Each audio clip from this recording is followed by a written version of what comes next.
2 packet പാലെടുത്തിട്ടുണ്ട്. Paneer ഉണ്ടാക്കാൻ വേണ്ടിയിട്ടാണ് കേട്ടോ. വാ നമുക്ക് ഉണ്ടാക്കുന്നത് എങ്ങനെയെന്ന് നോക്കാം. അതിന് വേണ്ടിയിട്ട് ഒരു വലിയ നാരങ്ങ എടുത്തിട്ടുണ്ട്. അതിൻ്റെ നീര് പിഴിഞ്ഞെടുക്കണേ.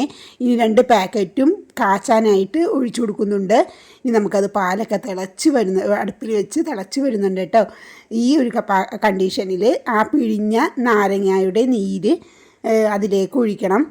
അങ്ങനെ ഇത് ഒഴിക്കണം, എന്നിട്ട് ഒന്ന് മിക്സ് ചെയ്തുകൊണ്ടിരിക്കണം കേട്ടോ.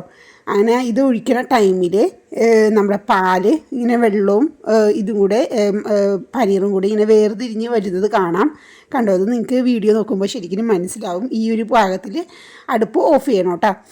ഇനി ഇതിൽ തന്നെ ഈ പനീർ കിടന്നു കഴിഞ്ഞാൽ ഭയങ്കര ഹാർഡാവും. അതുകൊണ്ട് നല്ല തിളച്ച വെള്ളമല്ലേ, അതുകൊണ്ടിട്ട് ഹാർഡാവാതിരിക്കാൻ വേണ്ടി വെള്ളമൊന്ന് തണുത്ത വെള്ളം അല്ലെങ്കിൽ ഐസ് ക്യൂബ് ഒഴിച്ച് ആ വെള്ളം ഒന്ന് തണുപ്പിക്കണം.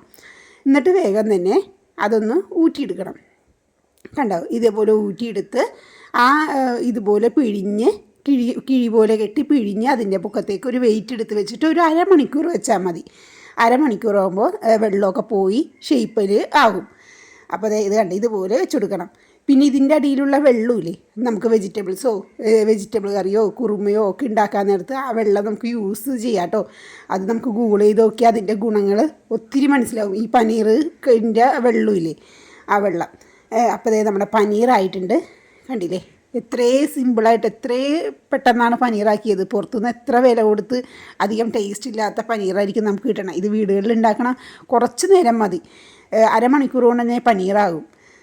അപ്പോൾ നമുക്കിനി കട്ട് ചെയ്യാം. ഇതിൻ്റെ പനീർ കറി ഉണ്ടാക്കുന്ന വീഡിയോ കൂടി ഉണ്ട്. പക്ഷേ അത് വീഡിയോ ലെങ്ത്ത് കൂടും എന്ന് വിചാരിച്ചിട്ടാണ്. അത് നാളത്തേക്ക് ഇടാം. എല്ലാവരും ഒന്ന് കാണണേ, എന്നെ ഒന്ന് സപ്പോർട്ട് ചെയ്യണേ. നല്ല സോഫ്റ്റ് പനീർ കിട്ടിയിട്ടുണ്ട്. അപ്പോൾ ഇഷ്ടമായാൽ സപ്പോർട്ട് ചെയ്യണേ. ബൈ.